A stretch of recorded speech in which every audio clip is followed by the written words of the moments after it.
आप सभी मसीह भाई बहनों को प्रभु यीशु मसीह के नाम में जय मसीह की।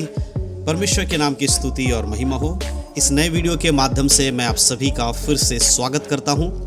दोस्तों, आज इस वीडियो के माध्यम से मैं आपको बताने वाला हूं, प्रभु यीशु मसीह में अगर आपको बढ़ना है, विश्वास में अगर आपको बढ़ना है, तो आपको करना होगा ये 3 काम। जी हाँ दोस्तों, बहुत बार बहुत सारे लोग मुझसे पूछते हैं, ब्रदर हम पवित्रता का जीवन कैसे जिए, हम प्रभु में कैसे बढ़ें, किस प्रकार का जीवन जिए ताकि हम परमेश्वर में और मजबूत हो, प्रभु की आज्ञाओं में और अच्छे से चल पाएं। तो ऐसे तो बाइबल में बहुत सारे वचन हैं जिनको हमें मानने की ज़रूरत है। पूरे के पूरे बाइबल को हमें मानने की ज़रूरत है। ऐसा नहीं है कि बाइबल के अंदर 1-2 वचन ही हैं जिन्हें मान लेने से आपकी आत्मिकता में बढ़ोतरी होगी या आप प्रभु में मजबूत होंगे।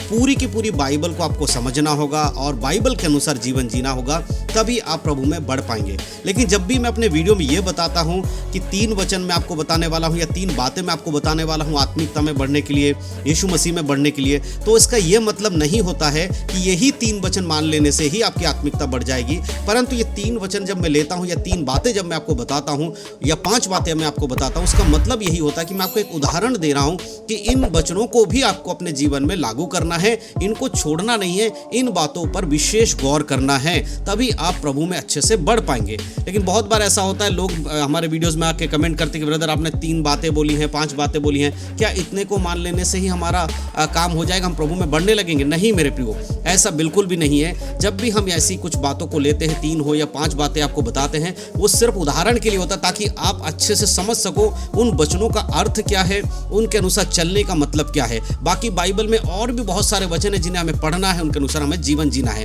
परंतु उन वचनों को पढ़ने के लिए हमें कुछ समझ की जरूरत है, वो मैं बताने की कोशिश करता हूं। तो आज मैं 3 बातें आपको ऐसा बताऊंगा जिन बातों को अगर आप अपने जीवन में लागू करते हैं तो आपकी आत्मिकता में उन्नति होगी, प्रभु में और अच्छे से बढ़ पाएंगे। जितना आप प्रभु में बढ़ रहे उसमें और वृद्धि होगी और बढ़ोतरी होगी। तो आज का वीडियो बड़े ध्यान से देखिएगा। इस वीडियो को देखने के बाद आप जरूर अपने जीवन में एक बदलाव महसूस कर पाएंगे और आपको पता चलेगा कि आप प्रभु में सच में आगे बढ़ रहे हैं। तो सबसे पहला जो मैं बात बताना चाहता हूं, 3 बातों में सबसे पहली बात जो आपको आपके जीवन में होना जरूरी है प्रभु में बढ़ने के लिए, वो है चिंता मत करो। जी हाँ दोस्तों, पहली बात क्या है? चिंता मत करो। आज के समय में बहुत सारे लोग प्रभु यीशु मसीह पे विश्वास करते हैं। आपने भी प्रभु यीशु मसीह पे जब विश्वास किया होगा तो हो सकता है कि आपके जीवन में कोई परेशानी रही होगी, कोई बीमारी रही होगी और आप प्रभु के पास आए होंगे या किसी ने प्रभु यीशु मसीह के बारे में आपको बताया होगा और आप चर्च में आकर प्रार्थना आपने कराया होगा और उसके बाद आपके जीवन से वो बीमारी या परेशानी दूर हो गई होगी और आपने प्रभु पर विश्वास किया होगा। लेकिन धीरे धीरे क्या होता है, जब आप प्रभु में आगे बढ़ते हैं उसके बाद धीरे धीरे आपका जो पहले का विश्वास था वो धीरे धीरे कम हो जाता है। जितना विश्वास आप शुरू में करते थे प्रभु में, लेकिन अब वो विश्वास आपका कम होते जा रहा है और उसकी वजह से आपकी चिंताएं बढ़ती चली जाती हैं। आप प्रभु में जब आगे बढ़ने लगते हैं तो बहुत सारी प्रॉब्लम्स आने लगती हैं, क्योंकि वचन के अनुसार चलने वाले व्यक्ति के जीवन में परीक्षाएं आती हैं और जब परीक्षाएं आती हैं तो आपका विश्वास धीरे धीरे कमजोर पड़ने लगता है। आप चिंता में पड़ जाते हैं कि अब मैं क्या करूंगा, कैसे होगा, क्या खाऊंगा, क्या पीऊंगा। इस प्रकार की चीजें जब आपके जीवन में आने लगे तो परमेश्वर कहता है विश्वासी के लिए आत्मिकता में आगे बढ़ने के लिए सबसे पहली चीज क्या, उसे चिंता नहीं करना है। मैं एक वचन आपके लिए पढ़कर सुनाना चाहता हूं, मत्ती रचित सुसमाचार उसका 6 अध्याय और वचन 31 को जब हम पढ़ते हैं तो देखिए वहां पर क्या है, 6 का 31 में लिखा है, इसलिए तुम चिंता करके ये ना कहना कि हम क्या खाएंगे या क्या पिएंगे या क्या पहनेंगे। यहाँ पर यीशु मसीह कह रहे हैं कि तुम चिंता करके ये मत कहना कि हम क्या खाएंगे, क्या पहनेंगे या क्या पिएंगे। कई बार लोगों की चिंताएं तो यही होती है कि आज प्रभु हम आप में तो बढ़ रहे हैं, सब ठीक है, परमेश्वर वचन भी पढ़ रहे हैं, बाइबल भी पढ़ रहे हैं, प्रार्थना भी कर रहे हैं, सब कुछ ठीक है, लेकिन प्रभु हमारे परिवार के पास खाने के लिए दिक्कत है, हम कल क्या खाएंगे, आज तो हमारे पास रोटी है, कल हम क्या करेंगे, हमारे बच्चे क्या खाएंगे पिएंगे, हम कैसे चलेंगे। इस प्रकार के बहुत सारे जो संसारिक भौतिक जरूरत है उसके लिए बहुत सारे मसीहों के मन में एक चिंता आ जाता है। प्रभु क्या करे, जब तू मुझ पे विश्वास करता है तो तुम्हें चिंता करने की जरूरत नहीं है, क्योंकि परमेश्वर को पता है कि आपकी जरूरत क्या है। लेकिन आपको क्या करना है, चिंता नहीं करते हुए आपको करना है प्रभु से प्रार्थना कि परमेश्वर हम जानते हैं कि आप हमारी ज़रूरतों को पूरा करते हैं। और जैसे वचन में लिखा है ना, प्रार्थना करने के लिए हर दिन की रोटी हमें दे, तो उसी प्रकार से प्रभु से कहना, परमेश्वर जैसे तूने आज हमें रोटी दिया है, उस प्रकार प्रभु आप कल भी हमें रोटी देंगे, हमें पता है। तो अपने जीवन को प्रभु पे आश्रित रखना है, अपनी चिंताओं को, जो सांसारिक चिंता, उनको परमेश्वर के हाथों में छोड़कर उससे मुक्त रहना है। उन चिंताओं को लेकर नहीं चलना है, प्रभु के हाथों में सौंप देना। जो व्यक्ति ऐसा करता है, चिंता को परमेश्वर के हाथों में सौंपकर अपने आप को परमेश्वर के वचन में चलाता, उसके जीवन में परमेश्वर उन कामों को भी करते हैं जिनसे कि वो आत्मिकता में और अधिक बढ़ पाते हैं। और अगर हम दूसरी बात देखें, दूसरी जो बात है परमेश्वर के वचन में बढ़ने के लिए, दूसरा क्या है? दूसरी बात है कि दूसरों को माफ करना सीखो। देखिए, परमेश्वर के वचन के अनुसार हमें चलना बहुत जरूरी है।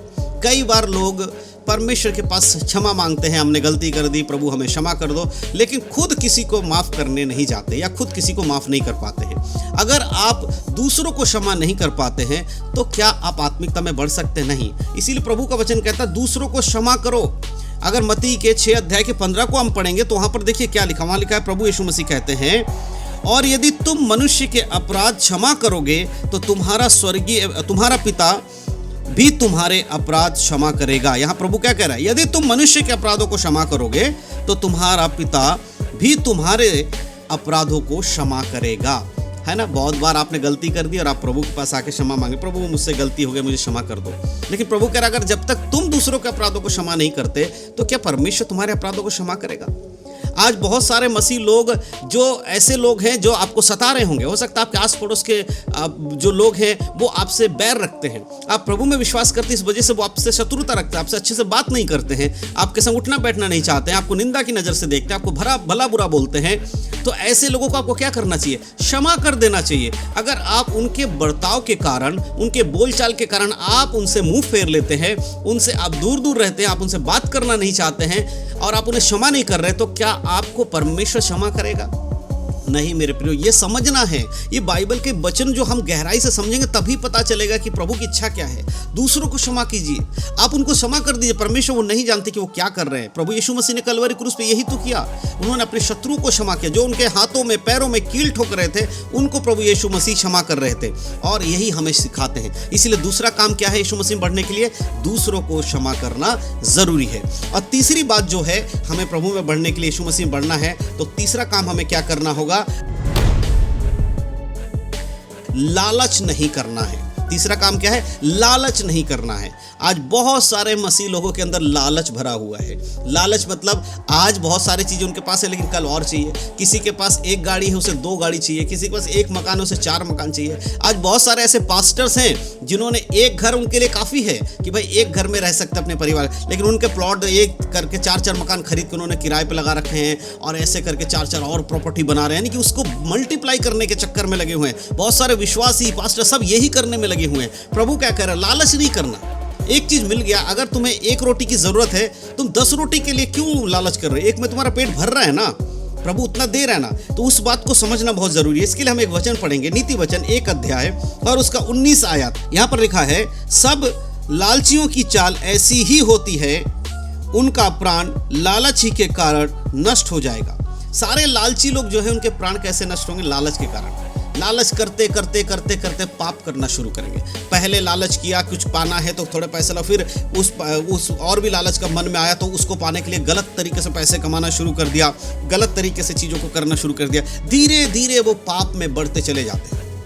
इसीलिए प्रभु ने जो आपको दिया है उसमें संतुष्ट रहिए और धीरे धीरे प्रभु से प्रार्थना करिए। आने वाले समय में परमेश्वर आपकी ज़रूरतों को पूरा करेगा। लेकिन अगर आप लालच करेंगे किसी और को देखकर, हाँ भाई उसके पास है मेरे पास क्यों नहीं है, उसके पास 2 गाड़ियां हैं मेरे पास 1 गाड़ी क्यों है? अरे प्रभु ने आपको 1 गाड़ी के लिए रखा तो आप एक ही रखिए ना। आपके पास साइकिल है, उसके पास मर्सिडीज, आपके पास क्यों नहीं है? इस तरह की जो सोच रखकर दूसरों से जलन रखते हो जब आप लालच करते हैं, ये परमेश्वर के वचन के अनुसार नहीं है। तो ये 3 बातें जो मैंने आज आपको बताई हैं वो आपको करना बहुत जरूरी। पहली बात क्या है? एक मसीह में बढ़ने के लिए एक व्यक्ति को क्या करना है? पहला, चिंता नहीं करना, सारी चिंताएं परमेश्वर पे डाल दीजिए। प्रभु आपकी सारी चिंताओं को दूर करेगा। दूसरी बात, दूसरों को माफ़ करिए। जैसे परमेश्वर आपको क्षमा करते, आपको भी चाहिए कि आप दूसरों को क्षमा करें। अपने अंदर दूसरे के प्रति ऐसी कोई भावना ना रखें, उन्हें क्षमा कर दीजिए। और तीसरी बात क्या है, लालच नहीं करना। किसी को देखकर उसकी संपत्ति का, धन दौलत, गाड़ी घोड़ा, नौकर चाकर, किसी चीज़ का, उनकी स्त्रियों का, किसी चीज़ का भी आपको लालच नहीं करना। प्रभु पर विश्वास रखना है। अगर आप ये 3 मुख्य बातें अपने जीवन में लागू करते हैं तो मैं समझता हूँ कि और आत्मिकता में आप बढ़ पाएंगे और अच्छे से प्रभु में बढ़ पाएंगे। तो इन सारी बातों को अपने जीवन में ज़रूर लागू करें। और इस वीडियो के द्वारा अगर आपको कुछ बातें समझ में आई है तो अपने मसीह भाई बहन में शेयर ज़रूर करें। मैं विश्वास करता हूँ कि आप लोग इसके द्वारा बहुत कुछ सीखे हैं। प्रभु आप सबको आशीष दे। यीशु मसीह के नाम में सबको जय मसीह की। God bless you.